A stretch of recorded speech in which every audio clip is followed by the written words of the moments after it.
Yeah, there is a problem with this kind of defining an enum. With our current definition, we cannot have another enum with the same members. So if we duplicate this, let's call the second enum operation. So we have two different enums, but with the same members.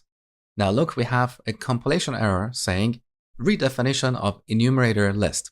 Enumerator means member. So these are the enumerators of the operation enum. Now the error is complaining that we have redefined the list enumerator. That is a problem with classic enums in C++.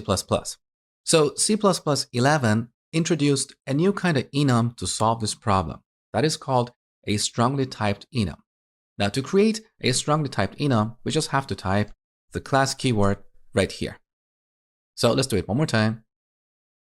As simple as that. So going forward, we should always use strongly typed enums to prevent name collisions.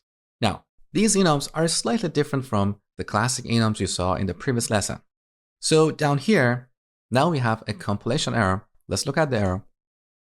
The error is saying invalid operands to binary expression, int and action. So the compiler doesn't know how to compare an integer with an action. We didn't have this problem in the previous lesson because classic enums get implicitly converted to integers.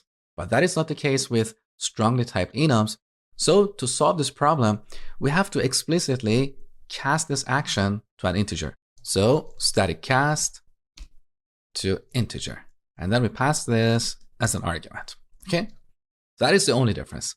So this is all about strongly typed enums.